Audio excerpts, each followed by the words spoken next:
नमस्कार प्यारे साथियों, स्वागत है आपका हमारे online YouTube channel math with Ganesh के साथ में। आज हम आपके लिए लेकर आए हैं कक्षा 10 की प्रश्नावली 6.3 के सवाल 6 और 7 की चर्चा हम यहाँ पर आज की वीडियो में करने वाले हैं, जिसमें हमारे पास छठवां प्रश्न हमारे सामने है। देखिए, प्रश्न है कि आकृति में यदि ABE सर्वांग सम है त्रिभुज ACD। जैसे हमारे पास आकृति दी हुई है, देखिए ABE सर्वांग सम है ACD, तो दर्शाइए कि ADE यह समरूप होगी ABC के। हमें इनकी बातें यहाँ पर करनी है। तो देखिए प्यारे साथियों, करते हैं सॉल्व। देखिए यहाँ पर हमें क्या दिया हुआ है, दिया है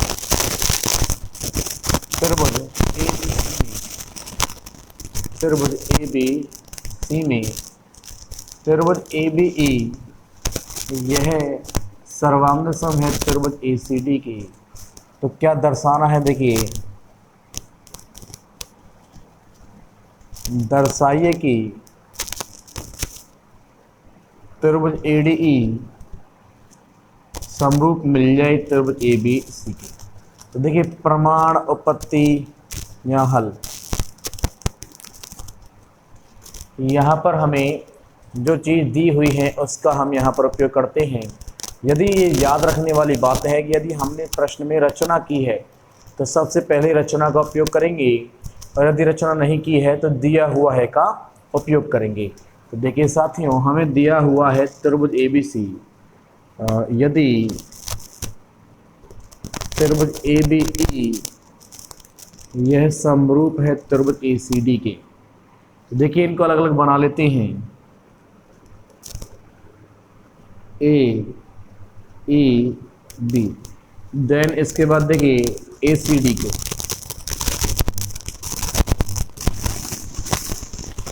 ADC को। यदि हम इसकी संगतता, क्योंकि देखिए ये दोनों सर्वांग सम हैं, दोनों आकृतियां सर्वांग सम है, तो संगत कोण बराबर होंगे और संगत भुजाएं भी कैसी होंगी, बराबर होंगी। संगत कोण संगत भुजाएं कैसे होंगी, बिल्कुल बराबर होंगी। तो यहाँ पर संगत भुजाओं को हम लिख लेते हैं।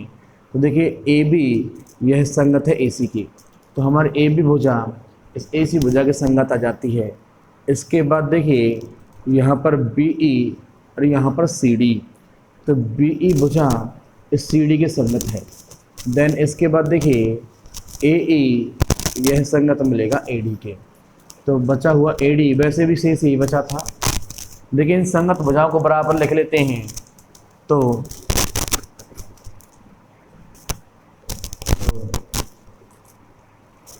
संगत भुजाएं बराबर होंगी, संगत भुजाएं बराबर होंगी। देखिए साथियों, यहाँ पर हमें AB, जो AB है वह किसके बराबर आएगा, AD के। यह इसको उल्टा भी सॉरी, यहाँ पर जो AB है, जो हमारा AB है वह किसके बराबर है, AC के। AB बराबर है AC के। इसके बाद देखिए साथियों, जो BC है यह बराबर है CD, क्योंकि देखिए डबल निशान हमने यहाँ पर बना दिया हुआ है, डबल कांटे का निशान हमने यहाँ पर बनाया हुआ है। तो BE बराबर आएगा CD के, एवं AE बराबर आएगा AD के, एवं AE बराबर है AD के। तो देखिए साथियों, मैंने यहाँ पर नाम देता हूँ समीकरण 1, समीकरण 2, समीकरण नंबर 3। यदि हमारे त्रिभुज ADE, यदि हमारा त्रिभुज ADE और ABC समरूप होंगे तो इसका मतलब क्या होगा, ये दोनों भुजाएं समानुपात में होनी चाहिए, क्योंकि समरूप त्रिभुजों की भुजाएं समानुपाती होती है। तो AD बटा AB आना चाहिए और AE बटा AC आना चाहिए। तो ज़रा देखिए क्या AD और AB भुजाएं हमको प्राप्त हो रही हैं। देखिए AD और AB भुजा हमको यहाँ पर प्राप्त हो रही हैं। इसी प्रकार AE और AC भुजा, तो देखिए AE और AC दोनों हमें प्रथम और तृतीय समीकरण से दोनों प्राप्त हो रहे हैं। तो हम क्या करते हैं, हम यहाँ पर इसको तीसरा न लिखते हुए इसको उल्टा कर देते हैं, अर्थात AD बराबर AE, और समीकरण नंबर 3 डालते हैं और समीकरण 3 में 1 का भाग लगा देते हैं। समीकरण 3 में 1 का भाग लगाने पर। तो देखिए साथियों, समीकरण 3 में इधर पक्ष पे AD है और इधर वाले पक्ष में हम इधर वाले पक्ष का ही भाग लगाते हैं। तो यहाँ पर भाग लगता है AB का बराबर इधर वाले पक्ष में है AE और यहाँ भाग लगाते हैं AC का। इसको समीकरण नंबर 4 हमने दे दिया है। अब यहाँ पर हम लेते हैं उन समीकरणों को, उन त्रिभुजों को जो हमें यहाँ पर सिद्ध करने हैं। हमें लाना है ADE त्रिभुज ADE व त्रिभुज ABC, दोनों की हमें यहाँ पर चर्चा करनी है। त्रिभुज ABC में यहाँ पर देखिए इनकी भुजाएं समानुपाती है जैसा कि समीकरण 4 से। तो AD बटा AB बराबर AE बटा AC एवं यहाँ तो लिख दीजिए समीकरण 4 से। एवं देखिए यहाँ पर जो कोण A है वह छोटे त्रिभुज में भी काम आ रहा है और बड़े त्रिभुज में भी काम आ रहा है। तो इसका मतलब ये होगा कि जो कोण A है वह कोण A के बराबर आएगा और दोनों कोण हमारे उभयनिष्ठ हो जाएंगे। तो देखिए साथियों, कोण A बराबर कोण A, ये कोण होगा उभयनिष्ठ कोण,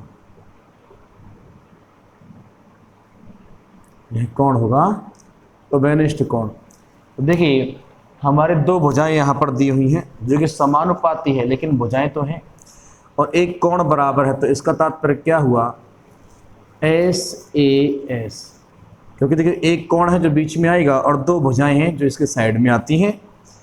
ये याद रखें, भुजाएं समानुपाती है, यहाँ पर आप समरूपता ही लिखेंगे,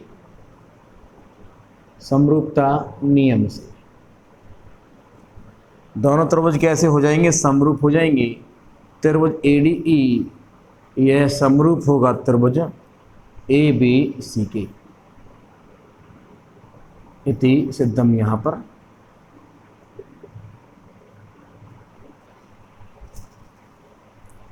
तो प्यारे साथियों, बड़े ही सरल तरह से हमने इस प्रश्न को किया है। एक बार इसको देख लीजिए, फिर चलते हैं हमारे 7वें प्रश्न की ओर। तो चलिए साथियों, अब चलते हैं हमारे 7वें प्रश्न की ओर। 7वें प्रश्न को हमने डायरेक्टली दिया है और दर्शाइए कि मैं सीधे सीधे लिख दिया है। यहाँ पर देखिए प्रश्न क्या था कि त्रिभुज ABC में शीर्षलंब AD और CE परस्पर P बिंदु पर प्रतिच्छेद करते हैं। तो देखिए त्रिभुज ABC हमारे पास में है। इस ABC में AD और CE क्या है, शीर्षलंब है।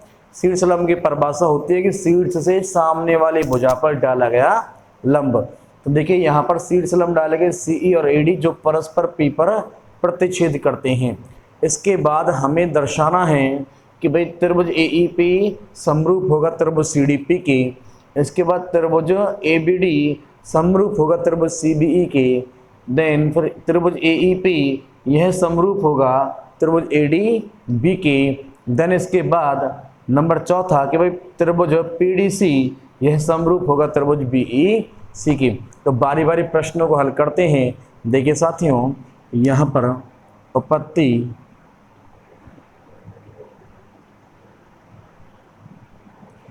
नंबर 1 जो हमें सिद्ध करने हैं उन्हीं त्रिभुजों को ले लेते हैं और उन्हीं त्रिभुजों को अलग अलग आकृतियों के माध्यम से हल करेंगे। तो देखिए त्रिभुज AEP व त्रिभुज CDP में इन त्रिभुजों को अलग अलग कर लेते हैं। तो देखिए AEP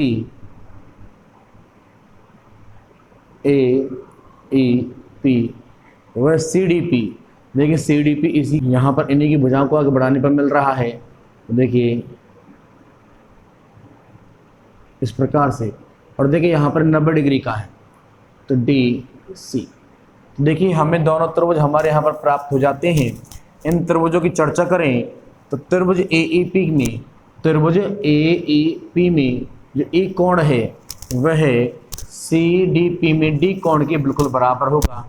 यहाँ पर आप नाम दे सकते हैं 1 या 2, और यदि आप नाम ना भी दें तो सुनिश्चित कर लीजिए कि आपने दोनों आकृतियों को अलग अलग दर्शा दिया है इस बड़ी आकृति में से। तो आप यहाँ पर डायरेक्टली E बराबर D लिख सकते हैं। तो चलिए, लेकिन हम यहाँ पर फिर भी 1 और 2 लिख देते हैं। तो इसका कोण 1 बराबर होगा कोण 2 के। जो कि समकोण है, जो कि समकोण है। देखिए जो आपने कोण यहाँ माने हैं, यहाँ भी मान लीजिए एक, और यहाँ दे दिया हमने इसको 2 नाम। देखिए साथियों इसके बाद दूसरा कोण क्या होगा, दूसरा कोण करते हैं शीर्ष अभिमुख कोण। यहाँ पर इसको हमने 3 नाम दिए और यहाँ पर इसको 4 नाम देते हैं, अर्थात यहाँ 3 नाम और यहाँ पर देते हैं 4 नाम। तो देखिए कोण 3 बराबर कोण 4 शीर्ष अभिमुख कोण।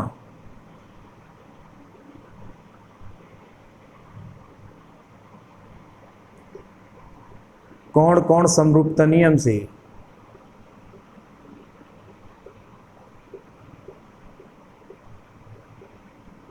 दोनों त्रिभुज त्रिभुज AEP समरूप होगा त्रिभुज CDP के। तो पहला यहाँ पर हमारा हल हो जाता है। इसके बाद बात करते हैं दूसरे प्रश्न की। दूसरा प्रश्न है त्रिभुज ABD। तो त्रिभुज ABD व त्रिभुज CBE, त्रिभुज CBE। देखिए साथियों यहाँ पर ABD को बना लेते हैं। देखिए ABD,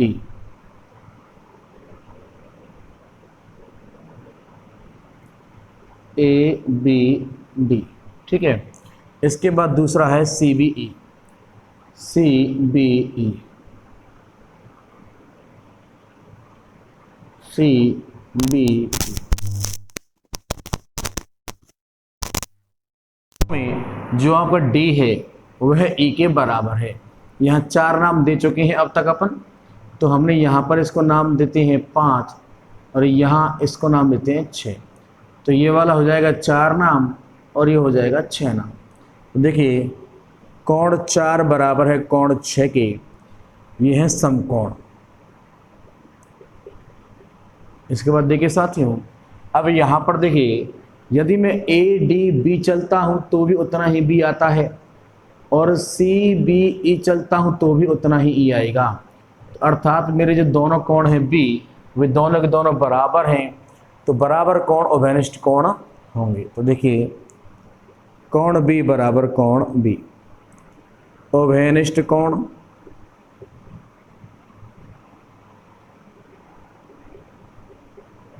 तो वही कोण कोण समरूपता नियम से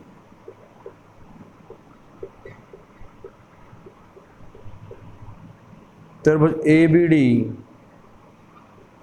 समरूप होगा त्रिभुज CBE के।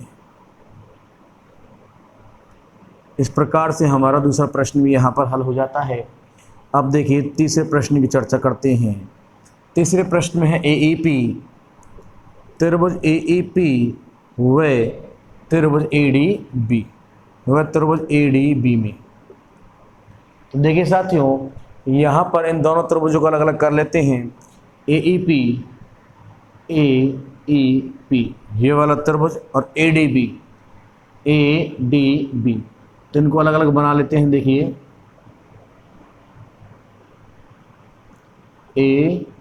AEP यहाँ पर 90 डिग्री जो कि एक कोण हमने नाम दिया था। इसके बाद ADB बनाते हैं। देखिए ADB हमारे यहाँ बना हुआ है और जिस पर हमने 4 कोण यहाँ पर दिया हुआ है। अब हम इन दोनों कोणों की चर्चा कर रहे हैं। देखिए यहाँ पर बनी हुई आकृति है। इन दोनों त्रिभुजों में हम इन दोनों त्रिभुजों की बात कर रहे हैं। इन दोनों त्रिभुजों में कौन से कोण आपस में बराबर हैं। तो आप देख पा रहे होंगे कि इसमें कोण 1 और यहाँ कोण 4 दोनों समकोण हैं और समकोण बराबर होते हैं। तो यहाँ पर कोण 1 यह बराबर होगा कोण 4 के। देन इसके बाद देखिए AEP में हमारा ये वाला एक कोण चलता है और ADB में भी यही A चलता है। तो दोनों में हमारे एक कोण समान है। देख लीजिए आराम से AEP में हम इतना कोण A का चल रहे हैं और ADB में भी हम यही कोण A का चल रहे हैं। तो कोण A बराबर कोण A के आ जाते हैं। तो कोण A बराबर कोण A यह समकोण, यह कोण है हमारे उभयनिष्ठ कोण।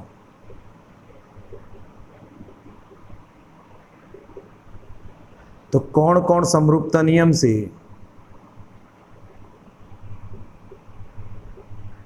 कोण कोण समरूपता नियम से त्रिभुज AEP समरूप होगा त्रिभुज ADBK।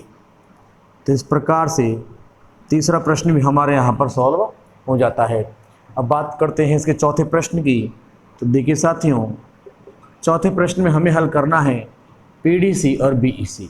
तो त्रिभुज PDC व त्रिभुज BEC में, इन त्रिभुज में देखिए हमारे पास PDC त्रिभुज कहाँ है। देखिए PDC जो कि हमारा ये बना हुआ PDC, यहाँ पर 90 डिग्री है जिसको हमने 2 नाम दिया हुआ है। उसके बाद BEC, उसके बाद देखिए BEC कहाँ है। देखिए BEC इस बार इन दोनों त्रिभुजों की आपस में बातें करवा रहा है हमसे। एक बेहतरीन तरीके है समरूपता को पहचानने का। तो देखिए साथियों, यहाँ पर कोण 2 और यहाँ पर कोण 6 जो कि समकोण है। कोण 2 बराबर कोण 6 जो कि समकोण है। इसके बाद देखिए साथियों, यहाँ पर PDC के लिए भी C को उतना ही घूमना पड़ रहा है और BEC के लिए भी C को उतना ही घूमना पड़ रहा है। तो इसका मतलब क्या हुआ कि यहाँ पर दोनों में C कोण उभयनिष्ठ है। कोण C बराबर कोण C उभयनिष्ठ कोण, उभयनिष्ठ कोण। तो कोण कोण समरूपता नियम से त्रिभुज PDC समरूप होगा त्रिभुज BEC के।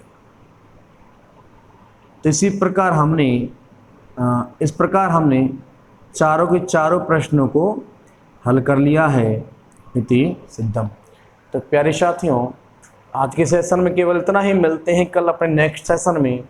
हमारे साथ बने रहने के लिए आपका बहुत बहुत धन्यवाद। हमें सपोर्ट करने के लिए आपका बहुत बहुत धन्यवाद। Thank you, keep supported.